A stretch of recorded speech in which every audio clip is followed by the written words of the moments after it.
E aí pessoal, tudo bom? Vamos estudar um pouquinho de medicina interna para a prova final aí. Estamos na reta final aí, chegando no final do semestre, mas ainda tem essas provas aí. Eu fiz um repasse para vocês aqui em vídeo. Na verdade serão dois vídeos. Esse primeiro falando da parte cardio, né, que foi o primeiro repasse que o doutor deu.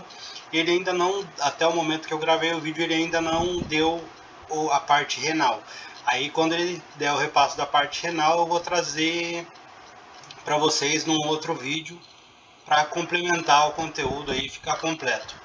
Eu fiz da forma mais resumida possível, mesmo assim ficou bastante coisa. O doutor reduziu o conteúdo, mas ainda assim tem bastante matéria para estudar. Eu vou pedir para vocês curtirem o vídeo e se inscreverem no canal, porque o vídeo é gratuito, sempre vai ser gratuito. E também vou deixar esse material aqui que eu estou usando para vocês baixarem. O link vai estar no primeiro comentário fixado aí para vocês. Então vamos começar por insuficiência cardíaca. E o que seria insuficiência cardíaca? Qualquer anomalia, qualquer enfermidade que venha atrapalhar a função normal ou estrutural do coração e impeçam o trabalho dele da forma correta, ou seja, qualquer coisa aí que atrapalhe ele a ser suficiente, como o próprio nome diz, insuficiência cardíaca. A prevalência, isso daí ele falou que ele vai cobrar em prova. Então, a prevalência é de 1 a 2% na população adulta e mais de 10% em pessoas maiores de 70 anos. Eu coloquei aqui também uma tabela que está lá no slide sobre atenção domiciliar e atenção hospitalar. Não creio que vai cair, mas está aí para vocês estarem dando uma olhada. Agora isso aqui sim, isso aqui ele falou que vai cair, então tem que dar atenção. Causa subjacente e desencadeante. Dentro das subjacentes tem miocárdio enfermo, que é a cardiopatia isquêmica, miocardiopatia. Dentro de sobrecarga de volume e pressão, tem hipertensão arterial e valvulopatias. E dentro das arritmias está taquicardias e disfunção do nódulo.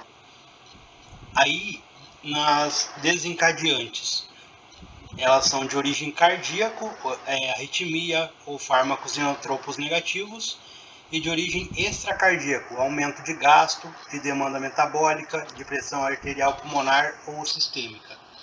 Outra coisa que tem que focar, e ele falou que vai cobrar, e não dá para confundir, é insuficiência cardíaca esquerda e direita, qual que é a diferença? Aí dentro da insuficiência cardíaca esquerda tem as por congestão, que são retrógrados, aí vai apresentar congestão pulmonar, tosse, sibilância, crepitante, esputos tenidos, taquipneia, bendopneia, ortopneia e disneia paroxística noturna, e é bem importante falar disso, porque na insuficiência cardíaca direita também tem disneia, mas não é essa aqui, é outra disneia. É uma disneia, no caso, digamos assim, disneia normal, que não é paroxística noturna. E aqui ainda na insuficiência cardíaca esquerda, de baixo gasto cardíaco, que são os anterógrados. O paciente vai apresentar inquietude, confusão, taquicardia, disneia de esforço, síncope, angina, fadiga, cianose e frialdade. Frialdade seria aquele paciente que tem as extremidades frias, sabe? Cianóticas e frias. Você vê o paciente que tem as extremidades ali meio azuladas e frias. Aí dentro da insuficiência cardíaca direita, também tem por congestão, que são retrógrados, como tem no esquerdo, tem aqui no direito também, só que daí vai apresentar aumento da pressão venosa, ingurgitação jugular, anorexia, plenitude gástrica, que seria aquela sensação de estar com o estômago cheio mesmo sem ter comido nada. Hepatomegália, ascites, ganho de peso e edema em zona declive. O que seria isso? Edema em membros inferiores. Aí eu tinha falado lá na insuficiência cardíaca esquerda e aqui na insuficiência cardíaca direita, por baixo gasto cardíaco, que são os anterógrados, tem disneia outra vez, mas aqui só disneia. Na outra, DPN, disneia paroxística noturna. Valoração clínica e diagnóstico. Critérios de Framingham, gente, e ele falou que vai cair, provavelmente vai cair mesmo, que é uma coisa bem importante. Aí, nos critérios de Framingham, tem os maiores e os menores. Os maiores, ortopneia ou disneia paroxística noturna, distensão venosa jugular, crepitante, cardiomegalia em raio-x, edema agudo de pulmão, galope de terceiro ruído, refluxo hepatojugular. E nos critérios menores, edema alveolar, dose noturna, disneia de esforço, hepatomegalia, derrame pleural, taquicardia, que é acima de 120 por minuto, e perda de aqui diz perda de 4,5 kg com diuréticos. Essa tabela ela não está aqui no slide dele, e nem aqui nesse conteúdo, ele não tem aqui também. Se vocês quiserem, só pedir para mim que eu disponibilizo para vocês da onde eu tirei essa informação aqui. Na verdade é da internet, aí qualquer um vai conseguir encontrar, é só procurar por critério de Framingham que vai aparecer. Porque aqui na tabela dele tem bastante coisa aqui abreviada e fica meio difícil às vezes para entender. Então eu peguei uma tabelinha aqui para mim tá vendo. Aí classificação funcional de NIRA, que vai cair também. Que é o que a gente já sabe, né? A gente sabe desde da semiologia, né? Classe 1, que não tem limitação de atividade física, classe 2, com ligeira limitação, a classe 3, com marcada limitação, e a classe 4, que é a mais grave, que os sintomas são presentes até quando o paciente está em repouso. O diagnóstico, gente. O diagnóstico bem importante lembrar que o principal é o eletrocardiograma de 12 derivações, que vocês podem abreviar o eletrocardiograma para EKG ou ECG, mas ele deixou bem claro que tem que colocar que é 12 derivações. Então, gente, nome e sobrenome. Ele sempre fala isso, nome e sobrenome. Eletrocardiograma de 12 derivações. Os péptidos natriuréticos, que tem ali BNP, NT, ProBNP, só que se for colocar isso, a gente corre o risco de errar. Então, como ele falou no repasso, põe só péptidos natriuréticos e já era, não precisa ficar especificando que corre risco de errar. Ecocardiograma, que vai permitir a estratificação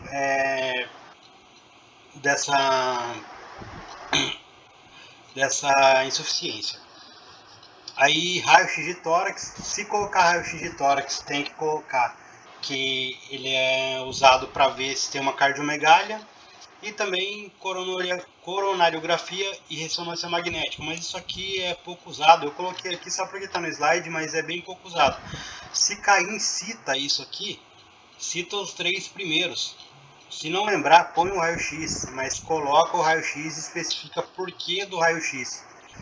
E se tiver pedindo só 3, gente, não cita, ele deixou bem claro, só cita 3, não coloca mais nada. Não é que ele vai desconsiderar, mas você corre o risco de colocar mais uma coisa errada e você vai perder a questão. Se você colocar, ele pediu para citar 3 coisas. Nesse caso aqui tem 4 ou 5 só, mas vamos dizer que ele pediu para citar, por exemplo, nos critérios de Framingham. Eu não sei, claro, eu acredito que não vai cair para citar isso. Mas ele pediu para vocês citarem 3 critérios maiores. Vocês citarem, vou citar quantos eu souber. Aí você cita DPN, DVY, crepitante, e aí eu vou continuar. Cardiomegalia e tá no impulso ali, disneia de esforço. Se você colocou disneia de esforço, é menor e já errou a questão inteira. Foi isso que ele falou, isso que deu para entender. Então não coloca mais do que 3. Tá pedindo 3, coloca só 3. Tratamento farmacológico e não farmacológico. Primeiro farmacológico aqui, ele tá aqui IECA ou ARA2. É IECA ou ARA2, nunca os dois juntos. Um é antagonista do outro, então não usa os dois juntos, sempre um ou outro. Mas aqui começando pelo tratamento não farmacológico, que é a educação do paciente e dos seus cuidadores. Esse aí costuma ser o motivo principal de descompensação de insuficiência cardíaca, quando o paciente ou os cuidadores não manejam bem a situação ali, o tratamento como deve ser feito, gera uma descompensação. Aí controle de peso, ingesta hídrica e diurese. No caso dessa ingesta hídrica e diurese, se o peso diário está descompensado, ou classe 2 e 3 de NIRA, a limitação de líquido tem que ser até 1,5 litro por dia de líquidos, no caso de uma insuficiência cardíaca avançada. Aí dieta equilibrada, não é necessário restringir sal. Foi até perguntado na sala, foi batido bastante nessa tecla de restringir sal. Não é necessário restringir o sal, só uma dieta equilibrada. Exercício físico, aí sim, restringir tabaco e álcool. Diminuir ou parar de vez. Seria bom parar de vez, né? Mas é um pouco difícil. E as vacinações que tem que estar em dia, pneumococo e gripe. Aí o tratamento farmacológico. Tratamento farmacológico, ele consiste no IECA. Eu coloquei o nome dos medicamentos, ele falou que não vai cobrar o nome do medicamento, só a classe, então IECA, que vai usar sempre que não tiver contraindicação ou intolerância. Qual que seriam essas contraindicações do IECA? No slide dele está angioedema, estenose arterial, renal bilateral e a gravidez. Tem mais contraindicação que eu dei uma olhada na internet, mas eu não quis colocar aqui porque coisas da internet às vezes não são tão confiáveis. Foquem só nessas aqui então. O efeito secundário mais frequente do uso do IECA é a tosse. E é isso aí que faz o médico substituir essa medicação aí para ARA2. A gente vê isso bastante na clínica, aconteceu até essa semana aí, uma paciente que tomava IECA, não vou recordar o nome do medicamento que ela tomava, e ela teve que trocar para ARA2 por causa da tosse. Aí os beta-bloqueantes, que se usa em paciente com insuficiência cardíaca estável, leve ou moderada, junto com o IECA ou ARA2. Aí antagonista de receptor de mineralocorticoides, que é usado em todo paciente com insuficiência cardíaca com fração de ejeção ventricular esquerda menor ou igual a 35% e sintomático. Os diuréticos, que são as tiazidas, como hidroclorotiazida, e diuréticos de asa, que são furosemida e torazemida. Tratamentos não recomendáveis e que podem ser prejudiciais ao paciente: bloqueador de canal de cálcio, glitazona e AINES. E tem no slide dele ali explicando bem direitinho por que é prejudicial ao paciente. No caso da glitazona, aumenta o risco de piorar e de ter mais hospitalização por insuficiência cardíaca. E os AINES também tem esse tipo de agravamento. Esses tratamentos, no caso aqui, que não são recomendados, ele deixou bem explícito ali no slide dele. O tratamento agora para insuficiência cardíaca com fração de ejeção ventricular esquerda conservada. Tratar com diurético se tiver congestão, e não é recomendado IECA ou ARA2 nem beta-bloqueante.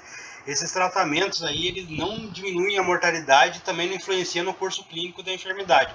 O objetivo principal deles é aliviar os sintomas, melhorar a qualidade de vida e detectar e controlar as comorbidades.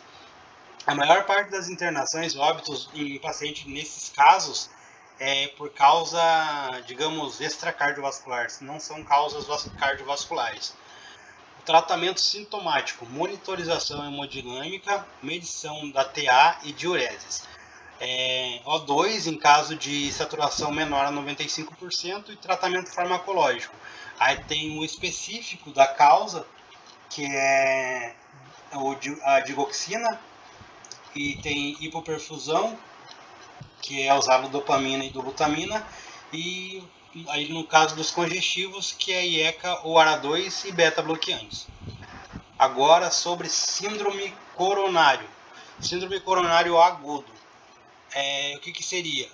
O síndrome coronário agudo é um conjunto de enfermidades clínicas que se caracteriza por um aporte inadequado de oxigênio ao miocárdio, devido a uma interrupção aguda, parcial ou total do fluxo sanguíneo coronário.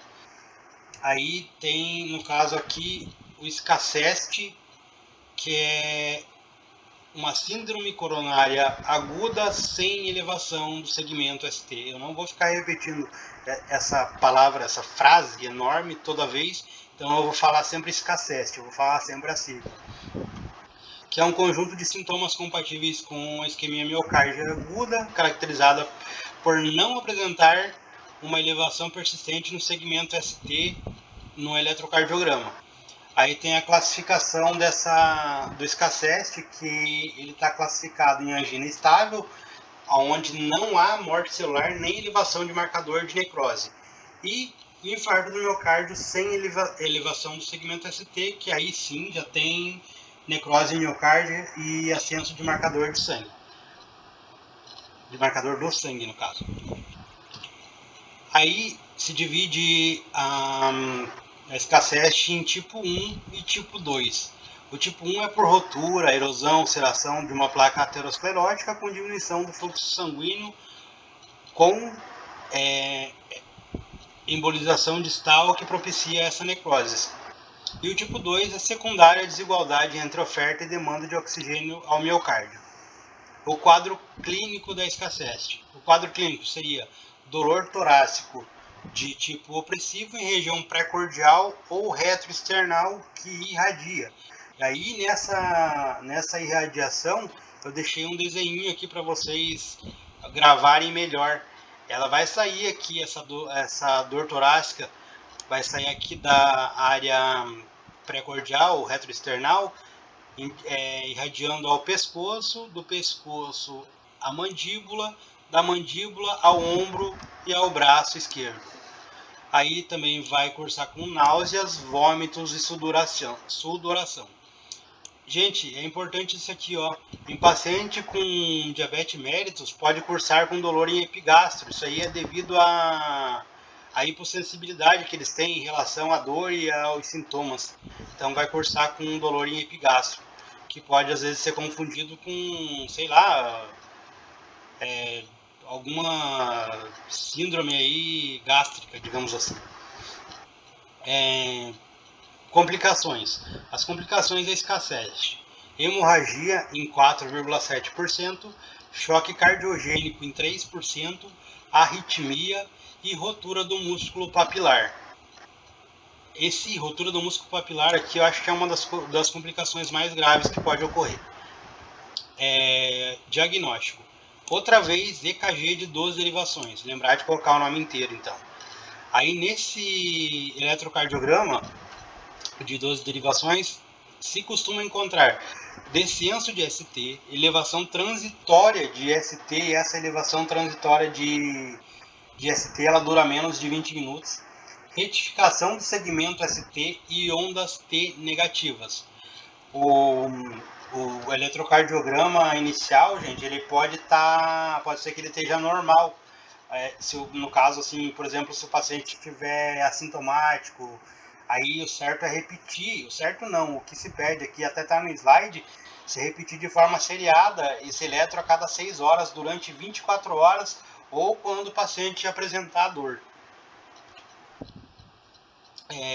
Biomarcadores. Os biomarcadores aqui são as enzimas cardíacas, CK, CKMB, BNP, proteína TII. E também aqui ele falou para dar uma olhada na questão de tempo de biomarcador. Eu não coloquei aqui, eu acabei até esquecendo de colocar nesse material.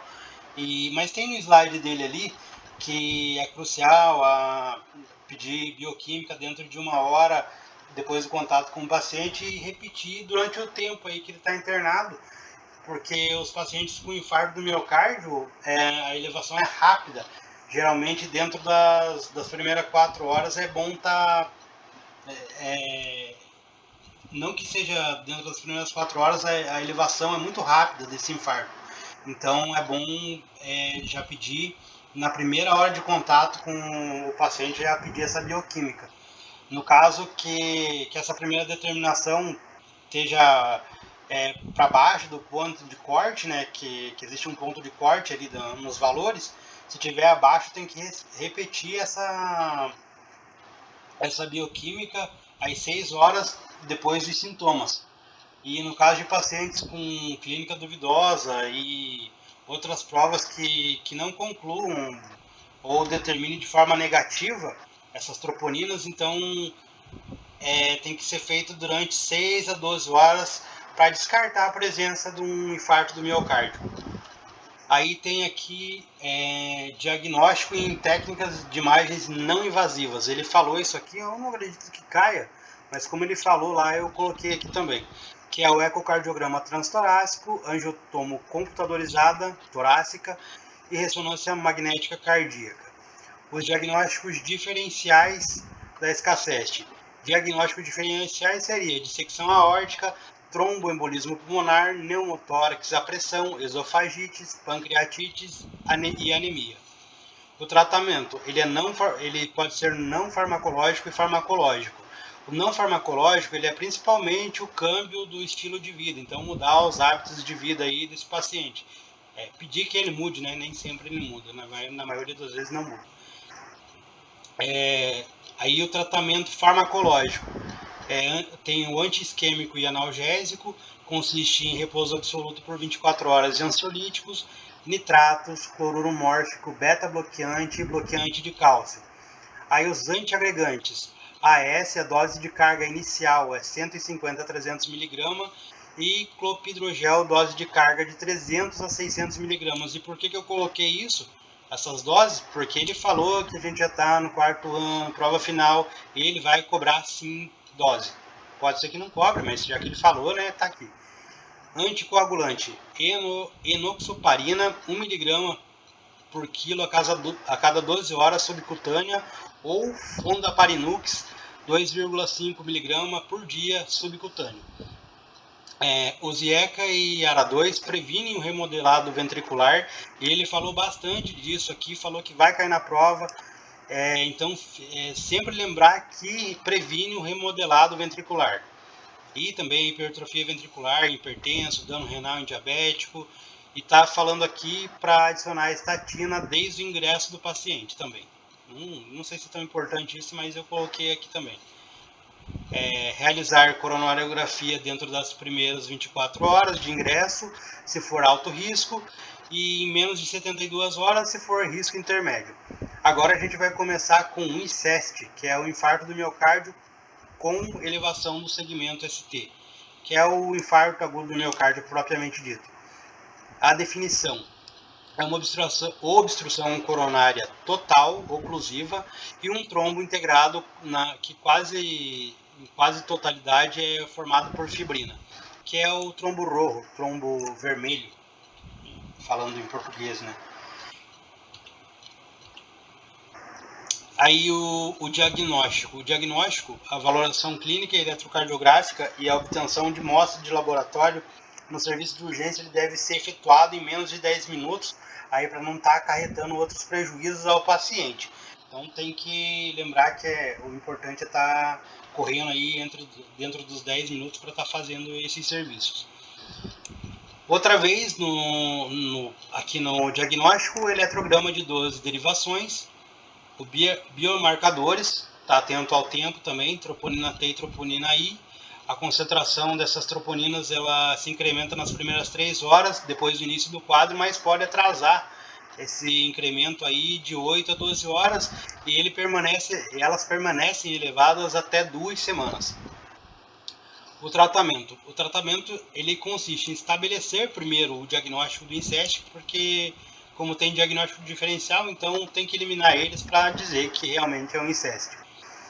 Aí o tratamento hospitalar temprano, que ele falou que vai cobrar em prova. Tratamento de reperfusão, ele falou alguma coisa assim sobre isso, mas eu não tenho certeza se vai cair, eu coloquei aqui. Agora o que não vai cair mesmo é esse tratamento médico coadjuvante. Eu coloquei aqui porque estava no slide, mas eu acredito que não vai cair não.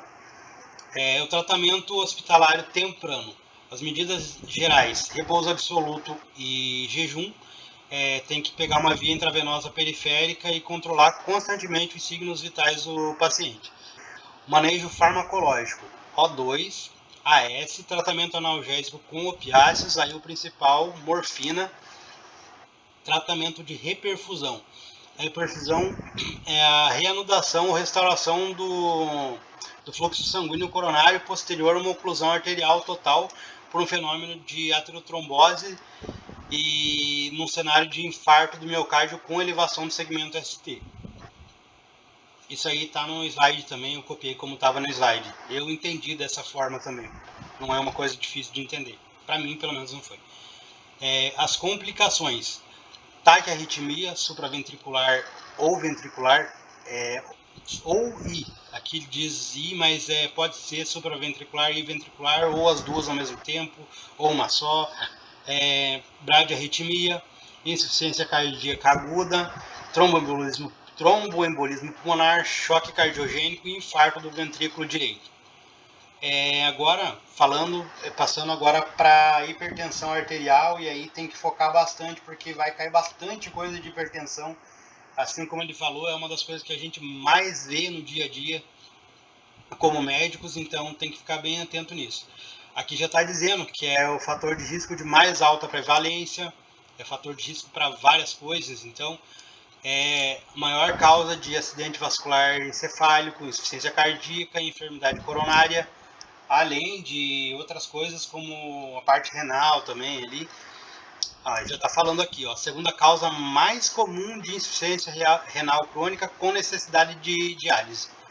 A definição aqui, o que está no slide, eu coloquei aqui, mas eu entendo que hipertensão arterial é, no caso, uma elevação dos valores tensionais por cima dos aceitados como normais, seja eles valores de sistólica ou diastólica ou as duas juntas.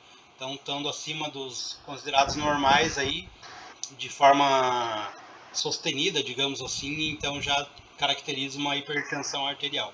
Mas tem aqui também a definição que ele colocou lá e que repercute em órgãos dianas como o sistema nervoso central, coração, rim, sistema vascular periférico.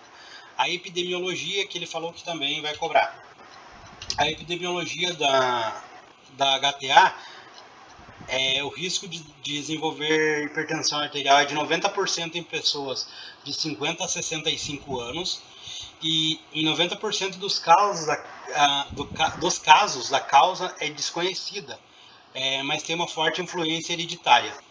Entre 5 e 10% dos casos tem uma causa diretamente responsável e essa hipertensão é denominada secundária. Agora, outra coisa que caiu na segunda parcial e vai cair na prova pelo menos ele falou que vai cair na prova final. As técnicas inapropriadas da determinação da PA, que é não aplicar o manguito da forma firmemente sobre o braço, aplicação do manguito com pressão demais, pausa auscultatória. Essa pausa auscultatória tem alguns pacientes que tem uma pausa, aí você vai fazer a medição e de repente você sente que parou, fez o último ruído ali e você para de medir. E depois desse último ruído continuam tendo outros ruídos que você não ouviu. Você ouviu só até essa pausa, então você vai pegar um valor incorreto dessa PA. Presença de arritmia, tamanho do manguito, esse tamanho do manguito relacionado a pessoas obesas.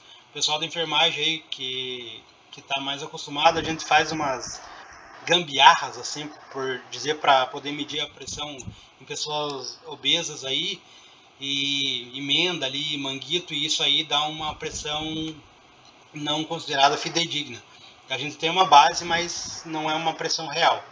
E outra coisa que também pode dar valores incorretos é medir a pressão em membros inferiores. Se usa muito isso aí quando tem um trauma aí que não pode medir a pressão nos braços, por exemplo, e essa pressão não é fidedigna, mas é usada porque não tem outro jeito. A classificação segundo os níveis de PA. Esse quadrinho aqui é bem conhecido nosso desde a semiologia. Aqui ele falou que ele não vai ficar cobrando essas coisas aqui que todo mundo sabe, digamos assim. Essas aqui, por exemplo. Ele vai focar em grado 2, grado 3 e o que caiu na minha prova na segunda parcial, isso aqui, sistólica aislada. Não vou estar falando esses números aí, porque acho que todo mundo já está cansado de ver, mas vou deixar aqui no material para vocês estarem estudando aí e gravarem esses dados. Etiologia da hipertensão arterial. Ela é multifatorial e poligênica, tem alta penetrância hereditária, como eu já falei acima. 60% dos pacientes apresentam antecedentes familiares, sempre está frisando esse antecedente familiar, né?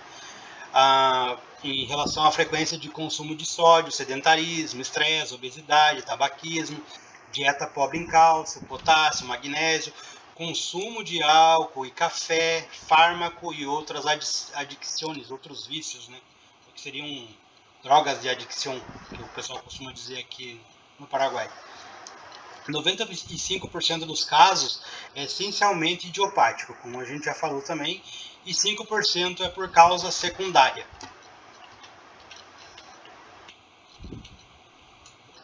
Agora, os fatores de risco cardiovascular.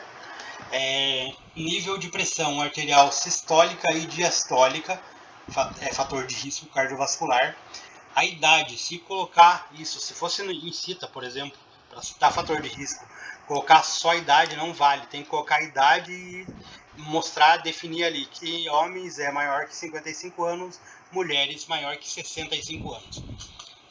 Tabaquismo, dislipidemia, história familiar de enfermidade cardiovascular precoce, obesidade abdominal, PCR maior ou igual a 1 mg por decilitro e efeitos a nível cardíaco agora, pessoal. Os efeitos a nível cardíaco seria uma hipertrofia ventricular esquerda, que pode progressar a uma angina de peito, aí progressa ao infarto do miocárdio ou insuficiência cardíaca. Aqui ficou meio esquisito, né? Parece que evolui a infarto do miocárdio e depois a insuficiência cardíaca, mas não. É uma angina de peito que pode evoluir a infarto do miocárdio ou a insuficiência cardíaca. Ou os dois, vai saber, né? Medicina não é exata. Retinopatias, e ele falou que vai cobrar isso aí. Tem o quadrinho lá, mas o quadro que tem no slide está bem ruim de enxergar. Aí eu digitei aqui e não quis copiar o quadro para ficar melhor para ver. O estágio 1 é moderado estreitamento ou esclerose das artérias. O estágio 2, marcada esclerose das artérias. Estágio 3, estreitamento e constrição focal, edema retiniano, exudato e hemorragia. E no estágio 4, que eu acredito que seja o mais grave, né? É tudo o anterior, então por isso que é o mais grave, todo o anterior e se soma a edema de pupila. Efeito a nível renal, ele vai cobrar também. Ele falou que vai cobrar também. Então são lesões ateroscleróticas das artérias aferentes e eferentes que conleva a uma diminuição de FG e disfunção tubular. Aí proteinúria e hematúria. E 10% das mortes nesses casos são por insuficiência renal. Agora vamos aqui para indicações de mapa. E vai cair também, ele falou que vai cair indicações, vantagens e desvantagens.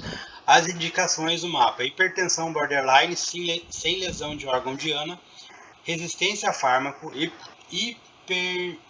hipertensão episódica, sintoma de hipotensão com a medicação, hipertensão em consulta de bata branca, aquela lá que altera a pressão do paciente ali quando ele está sendo atendido, e às vezes é uma coisa que nem é hipertensão realmente. Câmbios noturnos de pressão arterial com angina e congestão pulmonar, disfunção autonômica e síncope do seno carotídeo. Essas são as indicações de mapa. As vantagens do mapa são elas: realizar muitas medições da PA durante um período de 24 horas. Ele mede a variação diurna da PA e a PA também durante o sono. Mede a PA durante as atividades cotidianas, trabalho, atividade física, e pode identificar a hipertensão de beta-bloqueante. Tem uma correlação melhor, aparente, com lesão de órgãos diana que outros métodos de medição de pressão. E as desvantagens do mapa. Aqui no Paraguai, e como ele falou, uma das principais desvantagens é o custo muito elevado. O valor é muito alto para estar adquirindo esse aparelho para fazer esse mapa. Aí a disponibilidade também é limitada de equipamento, a alteração das atividades diárias por ruído ou alguma moléstia aí, algum incômodo que o paciente possa ter, pode estar alterando de uma forma, como que eu posso dizer, de uma forma errada essa pressão arterial. Às vezes não era para ser aquilo, mas no determinado dia que ele foi fazer o mapa, aconteceu alguma coisa e a pressão dele foi lá em cima, ou foi lá embaixo, vai saber, né? Ausência de dados normais e diretrizes de tratamento E aqui o quinto, pobreza de estudos prospectivos a largo prazo que demonstrem a utilidade em comparação aos métodos tradicionais. Quer dizer que não tem um estudo conclusivo que diga que o mapa é melhor do que a medição tradicional aí em posto de saúde ou clínica, sei lá, onde você vai medir a pressão. Manifestações clínicas. Assintomática em hipertensão leve. Aí o sintoma mais comum, mais constante no caso, é a cefaleia frontal e occipital. Só que ele sempre fala que dor de cabeça não é sintoma de pressão alta. No caso, seria uma pressão. Fugiu a palavra agora. É uma coisa tensional, que ele quis dizer assim, essa dor de cabeça. Aí, essa última, que a cefaleia, está relacionada com a pressão arterial diastólica para cima de 110 por milímetro de mercúrio. Dano aos órgãos blancos, que são os órgãos de Ana, angina de peito, déficit motor ou sensitivo, problema de visão, claudicação intermitente. E essa claudicação intermitente eu vou deixar para vocês na descrição do vídeo o que significa, porque eu não anotei, eu não consegui lembrar o que é. Ele comentou na sala e eu acabei não anotando, mas vou deixar na descrição do vídeo. E também vou colocar aqui depois no material, vou alterar e deixar no material aqui escrito para vocês o que é. Apesar de muita gente já saber, tem gente que não sabe, como eu não lembro o que é. Poliúria e nictúria. Anamnese. A anamnese é tudo aquilo que deve ser perguntado, deve ser extraído do paciente no momento da consulta, né? Então, o tempo dessa hipertensão, as terapêuticas prévias, peso ao nascimento, antecedente heredo familiar, presença de outros fatores de risco cardiovascular, fármacos e tóxicos, aí também sintomas de causa secundária, sintoma de danos ao órgão de Ana, outras enfermidades, plano de alimentação, hobby, fator psicossexual e disfunção sexual. Aí, agora os exames complementares. Laboratório, que seria hemograma, glicemia, creatinina, colesterol total, HDL, LDL, triglicéridos, uricemia, urina completa. Eletrocardiograma, outra vez, e dessa vez não está escrito de 12 derivações, mas eu acredito que seja também. Ecocardiograma e o mapa.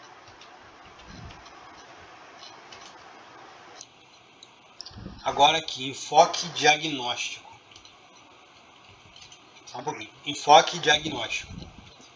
É praticamente aquela mesma coisa ali que a gente já falou na anamnese, né? Que você tem que extrair aí se é uma HTA, uma hipertensão arterial primária ou secundária, os outros fatores de risco, as outras enfermidades que influem aí na decisão dos antihipertensivos que você vai estar administrando a esse paciente.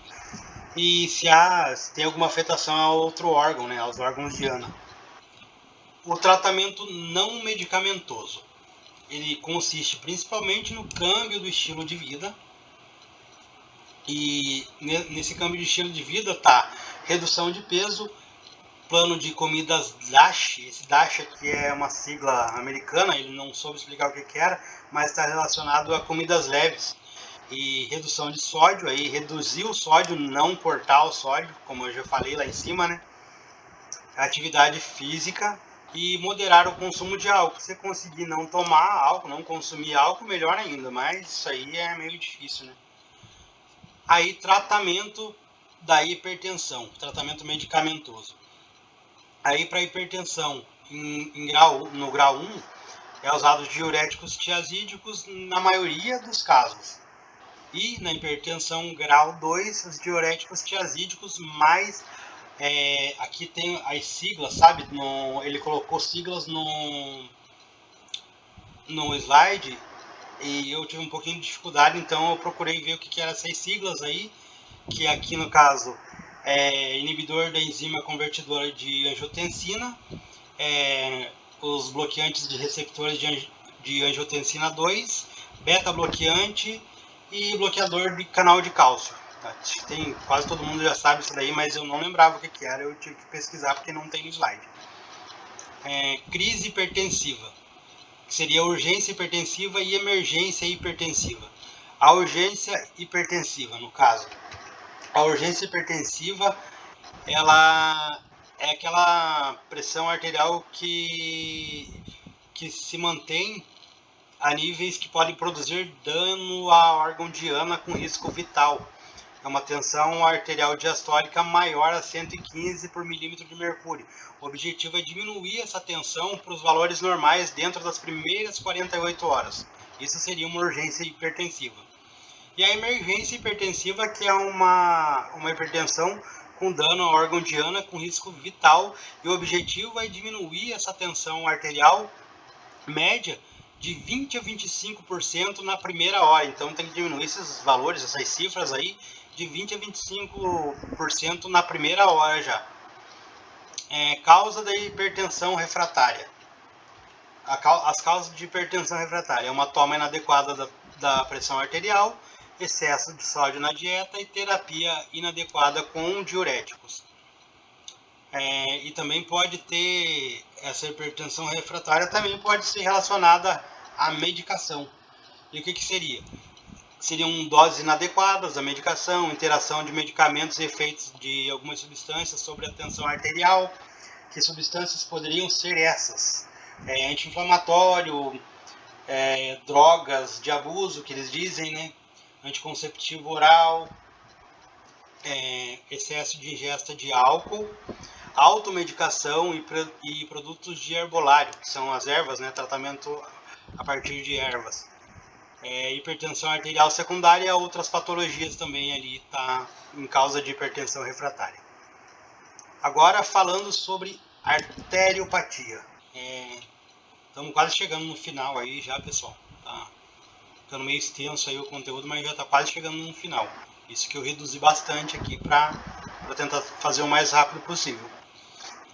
Ele vai cobrar os tipos de artérias, que são grandes, elásticas, que é a aorta e as suas ramas distais. As medianas, que são as coronárias e as renais. E as pequenas, que são as arteríolas que atravessam os tecidos. Aí, transtornos arteriais. Ele não falou se ia cair isso, mas eu achei importante isso aqui, talvez caia sim. Os transtornos seriam isquemia, que é a diminuição do fluxo sanguíneo, e necrose, que tem área de necrose isquêmica por causa dessa oclusão.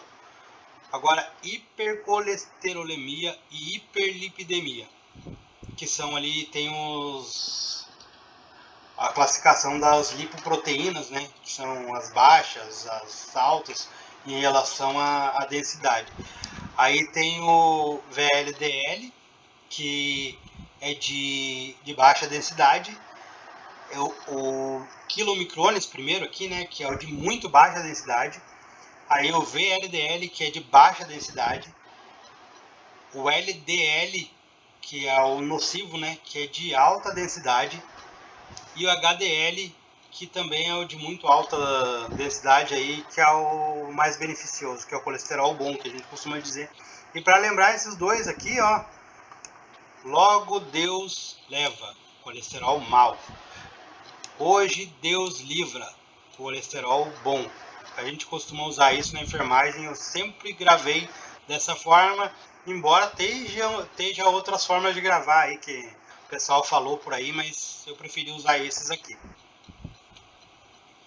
Agora, em questão de primária, base genética, que pode haver defeitos na síntese das apoproteínas, falta de receptores ou defeito dos receptores, ou seja, eles às vezes não é que está faltando, é que eles têm defeito. Ou a via que segue o colesterol dentro das células. A hipercolesterolemia familiar, tipo 2A, o receptor de LDL que é deficiente ou defeituoso, autossômico dominante. Aí aqui tem heterocigotos, que o LDL oscila de 250 e 500 mg por decilitros, e aí tem os xantomas, né? E homozigotos, que o LDL alcança 1000 mg por decl. As secundárias, causado por obesidade com ingestão de grande quantidade de caloria ou diabetes mellitus. Por ingestão excessiva de colesterol, pode diminuir a eliminação dos receptores de LDL.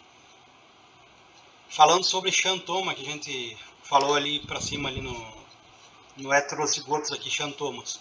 O que seria o xantoma? Ele é o sinal mais clássico das dislipidemias. São uma espécie de tumores benignos desmetabólicos de cor amarela, amarelenta, né? Que eles são devidos à infiltração cutânea por macrófago espumoso carregado de lipídio e, sobretudo, colesterol, né? Algumas vezes também pode ser por triglicerídeos. Eles costumam aparecer nas palmas, não, nas mãos, no caso, não nas palmas, ali por cima dos dedos, sabe? Ali tem até na imagem do slide dele ali, onde aparece ali em cima dos dedos ali, nas articulações, em cima das articulações no caso. Nos cotovelos e nos párpados, que é embaixo do olho, né? Aterosclerose. Ele falou que isso está ligado a todas as artérias. É uma enfermidade vascular inflamatória crônica da capa íntima arterial com placa de ateroma.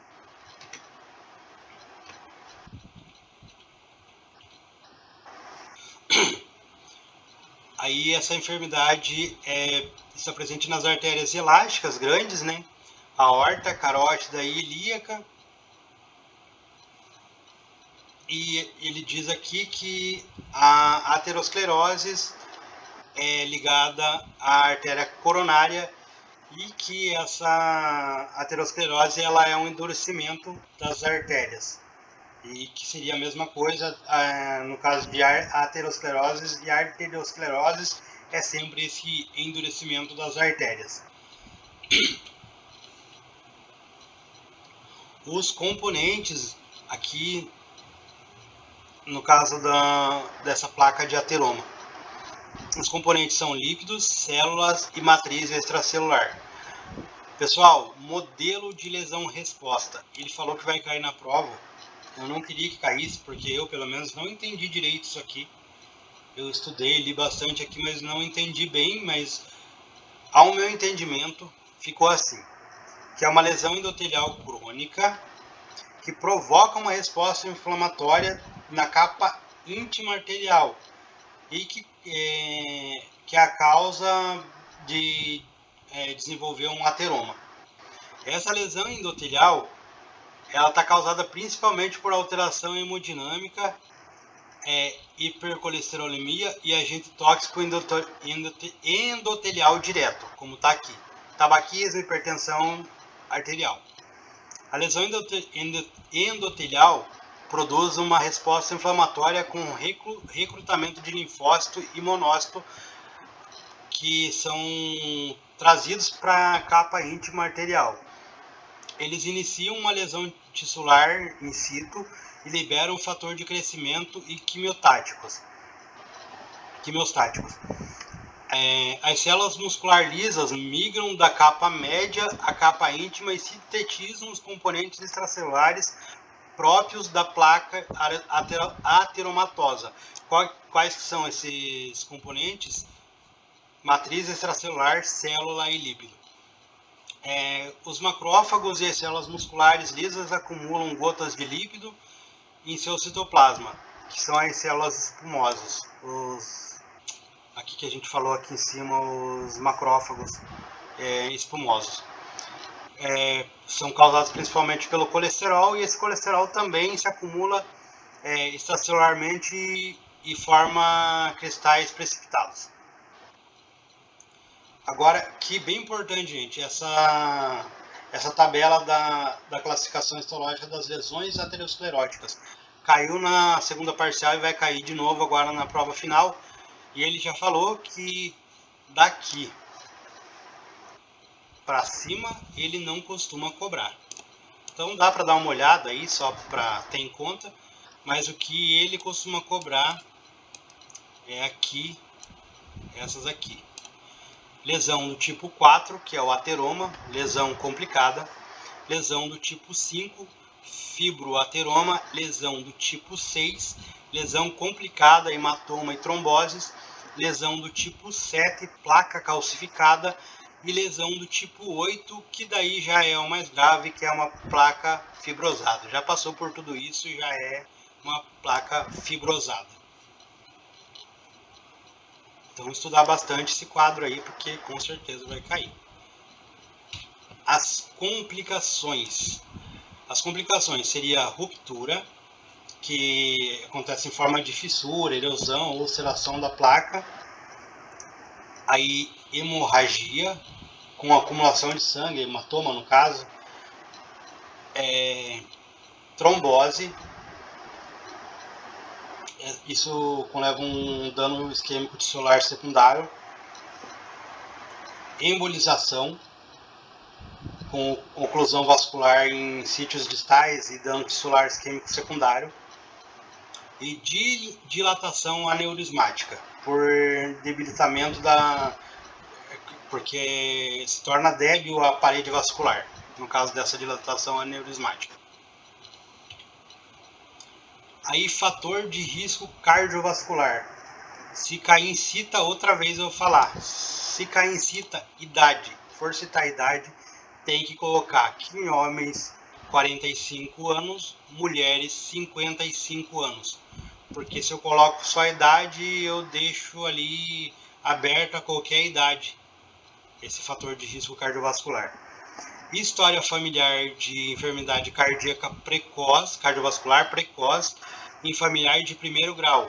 No caso dos homens, essa enfermidade do familiar apareceu antes dos 50, antes ou com 55 anos, e no caso das mulheres, essa enfermidade do familiar apareceu com 65 anos ou menos. Tabaquismo, fumar um cigarro ou mais por dia na atualidade, então até gera um pouco de confusão por causa daquele índice de paquetiano, mas aquilo lá no caso é pulmonar, né? Aqui no risco cardiovascular, fumou um cigarro, já é risco cardiovascular. Então, é aquela coisa, fumou, é risco cardiovascular. Hipertensão arterial, ao menos 140/90 em 2 medições, ou tomar medicação antihipertensiva. Um HDL baixo, que seria inferior a 40 mg por decilitro. E aqui diz que o HDL alto, acima de 60 mg por decilitro, é um fator de risco cardíaco negativo, então ele protege, digamos assim, o coração. Pessoal, é isso aí, esse primeiro repasso. Aí vai ficar aqui a classificação de glomerulopatias, pielonefrites, insuficiência renal aguda e crônica, litíase renal, síndrome nefrótico e síndrome nefrítico. Vai ficar para o próximo vídeo, porque como eu falei, ele ainda não fez o repasso disso. Então eu estou esperando ele fazer o repasso para manter esse material aí para vocês. Gostaria de agradecer vocês que assistiram o vídeo. Quem assistiu aí, gostou, curte o vídeo. Também se não gostou, curte do mesmo jeito, que não custa nada, né? E me ajuda. E se inscreve no canal aí para ficar e fica sempre atento, que sempre vai ter conteúdo aqui para vocês ligado à medicina aí. Agora, principalmente nessa época de prova, vai estar tendo os repassos aí. Pessoal, muito obrigado e bons estudos. Até a próxima.